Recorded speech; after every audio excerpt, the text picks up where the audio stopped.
नमस्ते जी। 77वीं श्रव्य कणिका ऋग्वेद आदि भाष्य भूमिका, लेखक महर्षि दयानंद जी सरस्वती, जिस पर भाष्य लिखा है स्वामी विद्यानंद जी ने भूमिका भास्कर नाम से, जिसके अंतर्गत हम तृतीय अध्याय अथ वेदानाम नित्यत्व विचार आपके समक्ष पढ़ रहे थे। स्वामी विद्यानंद जी व्याकरण की बात आगे लिखते हैं कि संस्कृत में तो सभी शब्द लोप, आगम आदि विकारों से रहित रहकर सदा नित्य या अपरिवर्तित रूप में विद्यमान रहते हैं। महाभाष्य की कारिका के अनुसार अभवत में पहले न रहा हो बाद में लाया गया हो, ऐसी स्थिति नहीं है। इस व्याकरण के बनाने से पहले ही अभवत शब्द नित्य रूप से वर्तमान है।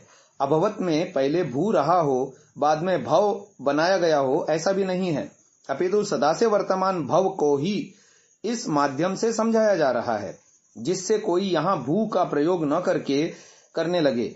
यहाँ ऊ के स्थान पर अव नहीं, अपितु अनद्यतन भूतकाल में अभूत के प्रयोग के प्रसंग अथवा शंका होने पर उनके स्थान पर अभवत के प्रयोग का विधान किया है। इस प्रकार किसी वर्ण को न बदलकर पूरे के पूरे शब्द का विधान किया गया है। इस प्रसंग में यह ध्यान देने योग्य है कि व्याकरण शब्दों का निर्माता नहीं, अपितु व्याख्याता है। व्याकरण में व्याकरण से वेद नहीं बना, वेद से व्याकरण बना है। महाभाष्य में पाणिनि को शब्दों का व्याख्याता कहा है, निर्माता नहीं। सब शब्द नित्य हैं से सभी वैदिक शब्द और जो वेद से लोक में आए हैं इन्हीं को अभिप्रेत है। इस प्रकार संस्कृत भाषा में जो वैदिक शब्द उसी रूप में प्रयुक्त होते हैं वे वेदस्थ शब्दों से निःसृत होने के कारण नित्य हैं, किंतु कल्पना से अर्थात यदृच्छा द्वारा उत्पन्न तथा अर्थ विशेष में परिभाषित शब्द निश्चय ही अनित्य हैं। वैदिक शब्दों का स्वरूप और अर्थ आदि सृष्टि में वही था जो प्रलय से पूर्व था, तथा जब जब सृष्टि हुई तब था और जब जब सृष्टि होगी रहेगा। गौ और अश्व का एक अर्थ क्रमशः गाय और घोड़ा था, है और रहेगा। संस्कृत में गम का अर्थ जाना और पिब का पीना था, है और रहेगा। मनुष्यों के मुख से जिन शब्दों का उच्चारण होता है वे भी जैसे पहले थे वैसे आज हैं और आगे भी रहेंगे।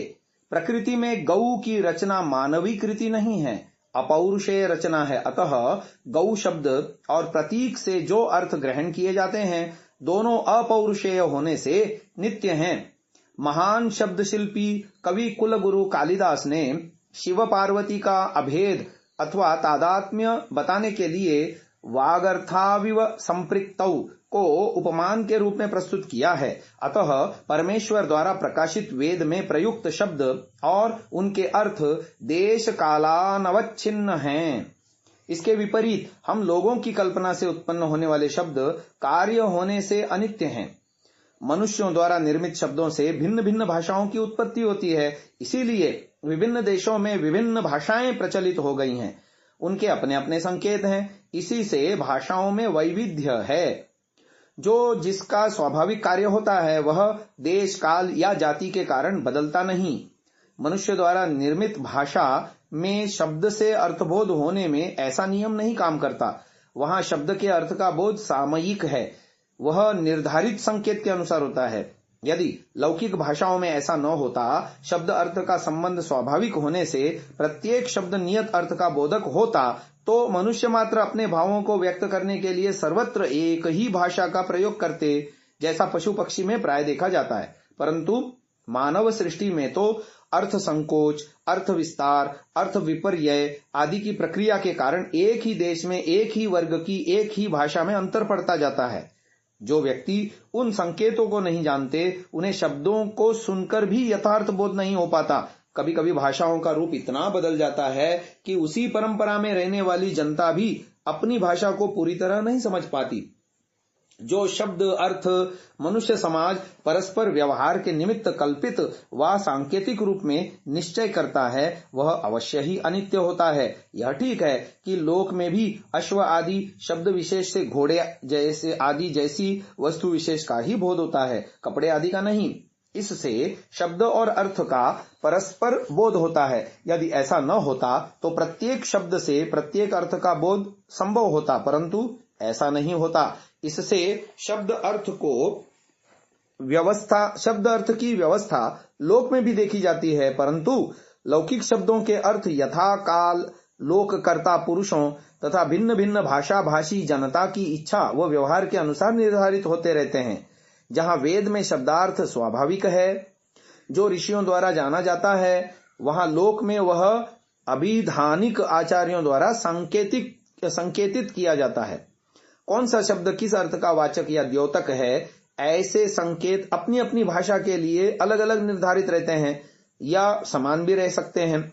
उसी के अनुसार शब्दों के उच्चारण से अर्थबोध होता है। भाषा विचारों के संक्रमण का माध्यम है। श्रोता को ज्ञान कराने के उद्देश्य से शब्द का उच्चारण किया जाता है। शब्द को अनित्य मानने पर वह उच्चारण होते ही नष्ट हो जाएगा। जब शब्द ही न रहा तो वह वक्ता से श्रोता तक कैसे पहुंचेगा? फिर उस शब्द से अर्थ की प्रतीति होने का तो प्रश्न ही नहीं उठता। इस प्रकार शब्द का प्रयोजन न रहने पर उसका उच्चारण करना ही व्यर्थ हो जाएगा। यदि शब्द क्षणिक होगा तो बोला जाने वाला शब्द अन्य और सुना जाने वाला शब्द अन्य होगा। अन्य शब्द से अन्य ही अर्थ की प्रतीति होती रहेगी। इस प्रकार शब्द का बोलना सुनना सब निरर्थक हो जाएगा। पर शब्द को सुनकर उसकी प्रतीति होना इस बात का प्रमाण है कि जो शब्द बोला गया वही सुना और समझा गया है। यह स्थिति शब्द के नित्य माने जाने पर ही संभव है। शब्द को अनित्य मानने पर उसकी वाचकता अर्थबोधकता संपन्न न हो सकेगी, क्योंकि किसी पद का उच्चारण करने पर पदगत वर्णों का क्रमिक उच्चारण होता है। ऐसे क्रमिक उच्चरित पदों से वाक्य बनता है। ऐसी स्थिति में जो वर्ण या पद उच्चरित हो गए वे नष्ट हो गए, जो शेष हैं उनका अभी उच्चारण नहीं हुआ। अर्थबोधकता न उच्चरित अंश में थी और न आगे उच्चारण होने वाले अंशों में। इस प्रकार शब्द को अनित्य मानकर शब्द में अर्थबोधकता संपन्न न हो पाएगी, क्योंकि अर्थबोधक पद या वाक्य उच्चारण के रूप में कभी संगठित नहीं होगा। नैयायिकों के मत में बोला जाने वाला शब्द तो तत्काल नष्ट हो जाता है, पर बार बार उसके समान नए शब्द की उत्पत्ति होती रहती है। इसी प्रकार श्रोता को बोले गए शब्द की नहीं अपितु बार बार उसके समान शब्द की उपलब्धि होती है। सदृश वस्तु से भी कार्य होता ही है, अतः सदृश शब्द से अर्थबोध हो जाता है। परंतु मीमांसक मानते हैं कि उसके समान शब्द नहीं अपितु वही शब्द सुना जाता है। प्रतिबिंबित चाहे जितना सही हो, पर वह बिंब की बराबरी नहीं कर सकता। अतः शब्द को नित्य मानकर उसी शब्द से अर्थ की उपलब्धि माननी चाहिए। जीवात्मा और प्रकृति दोनों का संचालन ब्रह्म की अध्यक्षता में हो रहा है। जब अधिष्ठाता ब्रह्म, भोक्ता जीवात्मा और प्रकृति तीनों नित्य हैं, तो सृष्टि का संचालन तथा जीवात्माओं को हिताहित में प्रवृत्त और निवृत्त करने के लिए ईश्वरीय विधान का नित्य होना सर्वथा युक्त है। आगे महर्षि दयानंद जी लेख लिख रहे हैं। एवं जैमिनी मुनिनापि शब्दस्य नित्यत्वं प्रतिपादितम्, नित्यस्तु स्यात् दर्शनस्य परार्थत्वात्। पूर्व मीमांसा अध्याय 1-2 सूत्र 18। अस्यायमर्थः तु शब्देनानित्यशंका निवार्यते, विनाशरहितत्वात् शब्दो नित्योऽस्ति कस्मात् दर्शनस्य परार्थत्वात्। दर्शनस्योच्चारणस्य परस्यार्थस्य ज्ञापनार्थत्वात् शब्दस्यानित्यत्वं नैवं भवति। अन्यथायं गो शब्दार्थोऽस्तीत्यभिज्ञाननित्येन शब्देन भवितुम् अयोग्यस्ति। नित्यत्वे सति ज्ञाप्य ज्ञापकयोर्विद्यमानत्वात् सर्वमेतत् संगतं स्यात्। अतश्चैकमेव गो शब्दं युगपद अनेकेषु स्थलेष्वनेक उच्चारका उपलभ्यन्ते। पुनः पुनस्तमेव चेति। एवं जैमिनिना शब्द नित्यत्वेनेक हेतत्वः प्रदर्शिताः। इसकी आर्य भाषा में भाषार्थ लिख रहे हैं। इसी प्रकार जैमिनी मुनि ने भी शब्द को नित्य माना है। शब्द में जो अनित्य होने की शंका की जाती है उसका तु शब्द से निवारण किया है। शब्द नित्य ही है, अर्थात नाशरहित हैं, क्योंकि उच्चारण क्रिया से जो शब्द का श्रवण होता है सो अर्थ के जानने के ही लिए है। इससे शब्द अनित्य नहीं हो सकता। जो शब्द का उच्चारण किया जाता है उसकी ही प्रत्यभिज्ञा होती है कि श्रोत्र द्वारा ज्ञान के बीच में वही शब्द स्थिर रहता है, फिर उसी शब्द से अर्थ की प्रतीति होती है। जो शब्द अनित्य होता तो अर्थ का ज्ञान कौन कराता, क्योंकि वह शब्द ही नहीं रहा, फिर अर्थ को कौन जनावे। और जैसे अनेक देशों में अनेक पुरुष एक काल में ही एक गौ शब्द का उच्चारण करते हैं, इसी प्रकार उसी शब्द का उच्चारण बारंबार भी होता है। इसी कारण से शब्द नित्य है। जो शब्द अनित्य होता तो यह व्यवस्था कभी न बन पाती। सो जैमिनी मुनि ने इस प्रकार के अनेक हेतुओं से पूर्व मीमांसा शास्त्र में शब्द को नित्य सिद्ध किया है। आज की इस चर्चा को यहीं विराम देते हैं। ओम।